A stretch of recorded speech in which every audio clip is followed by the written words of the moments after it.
hair loss shampoos. No one talks about. You've been standing in the shampoo aisle staring at bottles that promise thicker, fuller hair. You've tried the expensive ones, the ones with the fancy botanical extracts, maybe even the medicated ones your dermatologist mentioned. And yet here you are, still watching more hair circle the drain than you'd like to admit. What if I told you that the shampoos actually proven to slow hair loss and even promote regrowth aren't the ones with the biggest marketing budgets? What if the real solutions have been hiding in plain sight, ingredients that research has validated but that somehow never make it into the mainstream conversation? Today I'm going to reveal the shampoo ingredients that no one talks about, the ones that have genuine science behind them, and trust me, what I share at the end might completely change how you approach your hair care routine. Before we dive in, do me a quick favor. Hit that like button and drop a comment telling me how long you've been dealing with hair thinning. Have you noticed it getting worse over the past year, or has it been a gradual change over many years? I genuinely want to know, and let's get started. I've spent countless hours digging through research studies, clinical trials, and dermatological journals to understand which shampoo ingredients actually have evidence behind them and which ones are pure marketing hype. The hair care industry is worth billions of dollars, and unfortunately, much of what they sell you is based on clever branding rather than real science. But here's the thing, there are ingredients that work. They exist, they're available. Most people just don't know what to look for. Let me start by talking about a few ingredients you might want to be cautious about because understanding what to avoid is just as important as knowing what to use. First, let's talk about sulfates. These are the ingredients that make your shampoo foam up into that satisfying lather. Sodium lauryl sulfate and sodium lauryl sulfate are the most common ones. Here's the thing though, these detergents are extremely effective at cleaning, maybe too effective. They strip away not just dirt and oil, but also the natural protective lipids that keep your hair and scalp healthy. For people with sensitive scalps or those already experiencing thinning, this matters. Research published in the Journal of Cosmetic Science found that sulfates can penetrate the hair shaft and damage the cuticle, leading to weaker, more brittle hair over time. If your scalp is already compromised, if you're dealing with inflammation or irritation, sulfates can make the problem worse. Look for shampoos labeled sulfate-free, especially if you've noticed your scalp feeling dry, itchy, or irritated after washing. The second ingredient that's gotten a lot of attention lately is DMDM hydantoin. This is a preservative that slowly releases small amounts of formaldehyde to prevent bacterial growth in your shampoo. Now, I want to be balanced here. There are currently no definitive scientific studies proving that DMDM hydantoin directly causes hair loss. However, there have been class action lawsuits and many consumer complaints about scalp irritation and hair shedding. If you're allergic to formaldehyde, and many people are without knowing it, this ingredient could trigger reactions that damage your scalp environment. It's often listed on labels as DMDM hydantoin, imidazolidinylurea, or quaternium 15. For those with sensitive scalps or unexplained hair shedding, switching to a DMDM-free shampoo is worth trying. But trust me, what I'm about to tell you next about the ingredients you should actually be using is far more important than what you need to avoid. Now that you know what to watch out for, let's talk about what you should actually be using instead. I'm going to count down from number 5 to the most effective hair loss shampoo ingredient that almost nobody talks about. And I promise you, what comes at number 1 has research behind it that will genuinely surprise you. Starting at number 5, we have caffeine. Yes, the same caffeine that's in your morning coffee. When applied topically to the scalp, caffeine has shown real promise for hair loss. Let me explain why. Caffeine works by extending the anagen phase of your hair cycle, which is the active growth phase. It also increases blood circulation to the scalp, delivering more oxygen and nutrients to your hair follicles. A study published in 2024 in the Journal of Cosmetic Dermatology found that shampoos containing caffeine and adenosine demonstrated therapeutic benefits for reducing hair loss. In another study, 67% of participants reported that a caffeine shampoo met their expectations, attributing increased hair strength and reduced hair loss to the product. Here's how to identify caffeine in shampoos. It's usually listed simply as caffeine or Coffea arabica seed extract. For best results, leave the caffeine shampoo on your scalp for at least 2 to 3 minutes before rinsing. This gives the caffeine time to penetrate. Use it 3 to 4 times per week. Most people notice reduced shedding within 4 to 6 weeks, with more significant results around the 3-month mark. This is particularly effective for women experiencing diffuse thinning and men with early stage pattern hair loss. Coming in at number 4 is pyroxadolamine. Now, I know that name doesn't exactly roll off the tongue, but stay with me because this ingredient is seriously underrated. Pyroxadolamine is an antifungal agent that targets the Malassezia fungus that lives on everyone's scalp. When this fungus overgrows, it causes inflammation, dandruff, and can contribute to hair shedding.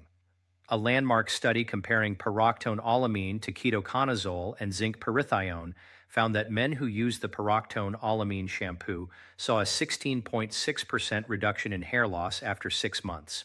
That's significant. But here's what makes pyroxadolamine special. It doesn't just fight dandruff.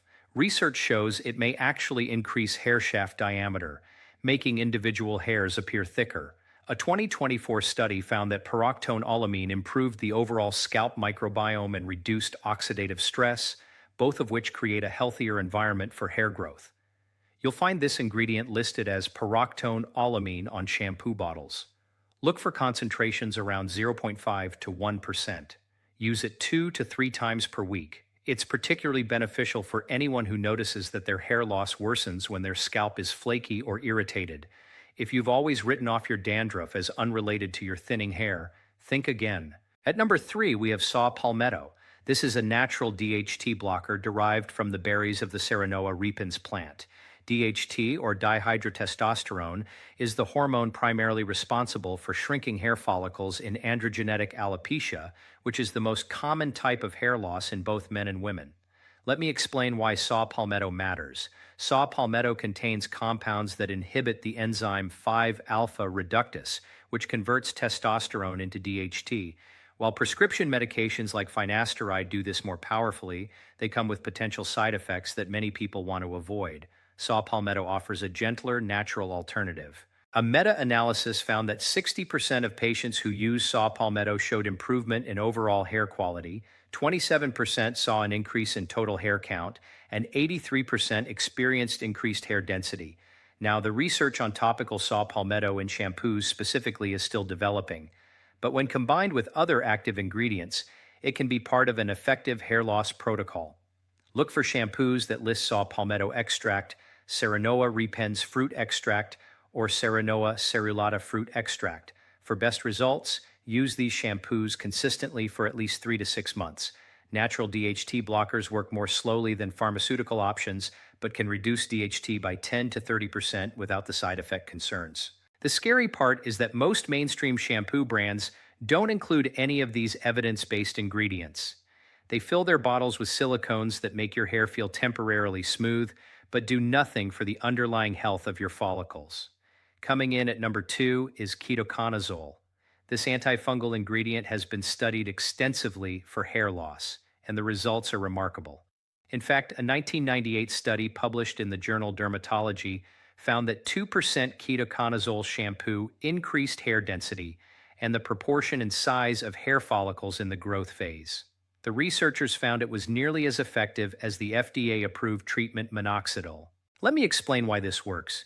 Ketoconazole reduces scalp inflammation by killing the Malassezia fungus and also has anti-androgenic properties, meaning it may help block DHT at the scalp level. A 2002 French study compared ketoconazole shampoo to pyroxadolamine and zinc pyrithione.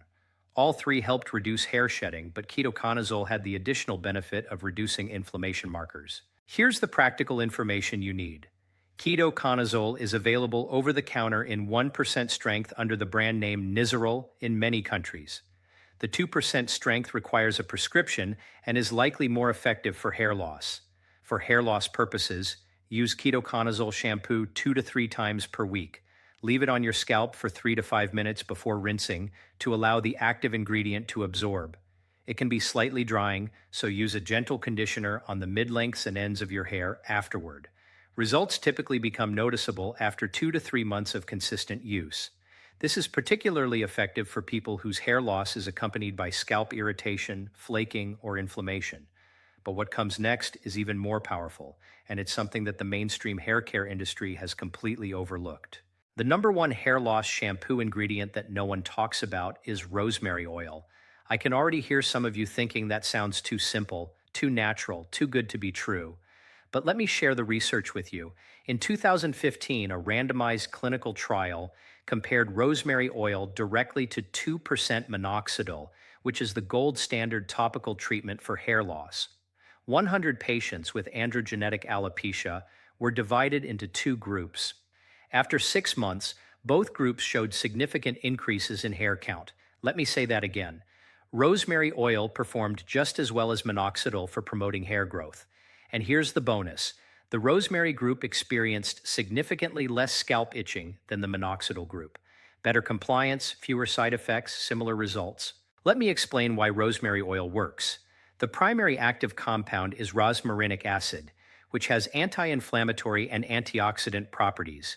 Rosemary oil improves blood circulation to the scalp, which delivers more nutrients and oxygen to your hair follicles. It may also have mild DHT blocking properties at the scalp level. Additionally, rosemary has antimicrobial effects that help maintain a healthy scalp environment. Here's how to identify rosemary in shampoos.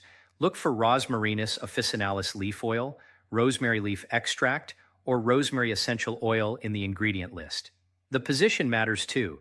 Ingredients are listed in order of concentration, so you want rosemary to appear in the first half of the list, not buried at the bottom. For maximum benefit, look for shampoos that combine rosemary with other proven ingredients like caffeine, saw palmetto, or ketoconazole. You can also add a few drops of pure rosemary essential oil to your existing shampoo, though I recommend diluting it properly to avoid irritation. Use your rosemary shampoo or treatment 3 to 4 times per week. Massage it into your scalp for at least 2 minutes before rinsing to stimulate blood flow and enhance absorption. Be patient. The 2015 study showed no significant changes at the 3-month mark, but significant results at 6 months. This is not an overnight fix, but it's a sustainable, side effect-free approach that the research supports. Who benefits most from rosemary? Anyone with early to moderate hair thinning, people who want a natural alternative to pharmaceutical treatments, those who have experienced side effects from minoxidil, and women with pattern hair loss who are limited in their pharmaceutical options. One more ingredient I want to mention that deserves honorable mention is peppermint oil. A 2014 study found that peppermint oil promoted hair growth more effectively than minoxidil in mice, with the peppermint group showing 92% hair growth compared to minoxidil's 55% at the 4-week mark. Now, this was an animal study, so we have to be careful about extrapolating to humans, but the mechanism makes sense. Peppermint oil is a vasodilator that increases blood flow, and that tingling sensation you feel is evidence that something is happening. Look for shampoos that combine peppermint with rosemary for a synergistic effect. Now, let me share some supporting advice that will amplify whatever shampoo you choose. First, how you wash your hair matters as much as what you wash it with. Massage your scalp for at least 3 to 4 minutes when you shampoo. This isn't just about distributing the product. It's about stimulating blood flow to your follicles. Research shows that scalp massage alone can increase hair thickness. Second, don't wash your hair every day if you're using medicated or treatment shampoos. 2 to 3 times per week is usually sufficient. Overwashing can strip your scalp of protective oils and disrupt its natural balance. Third, be realistic about timelines. Hair grows approximately half an inch per month. Any changes you make today won't be visible for months. The hair you're growing now is the result of what you were doing 3 to 4 months ago. Commit to at least 6 months before deciding whether a treatment is working. Fourth, if you're experiencing rapid or patchy hair loss, please see a dermatologist. Shampoos can help with androgenetic alopecia and general thinning, but sudden hair loss can be a sign of other conditions that require medical attention. Finally, consider combining approaches. Many dermatologists recommend using a ketoconazole shampoo 2 to 3 times per week and a rosemary-containing shampoo on the other days. The ingredients work through different mechanisms and can complement each other. I know this journey is frustrating. I know you've probably tried things that didn't work, spent money on products that overpromised and underdelivered, and maybe even felt embarrassed or self-conscious about what's happening. But here's what I want you to understand. Hair loss for most people is a gradual process that can be slowed and sometimes partially reversed with the right approach. It's not about finding a miracle cure. It's about creating a consistent routine using ingredients that have genuine scientific support. The shampoos sitting on most store shelves are designed to make your hair feel nice for a few hours. They're not designed to actually address the underlying causes of hair thinning. Now you know what to look for. Ketoconazole for inflammation and follicle health. Rosemary oil for circulation and gentle DHT blocking. Caffeine for extending the growth phase. Pyroxetone alamine for scalp microbiome balance. Saw palmetto for natural DHT reduction. These ingredients exist, they're available, and they can make a real difference. Your hair is a part of you, but it doesn't define you. That said, taking control of what you can control, making informed choices rather than falling for marketing hype, that's empowering. You have the information now. What you do with it is up to you. You've got this.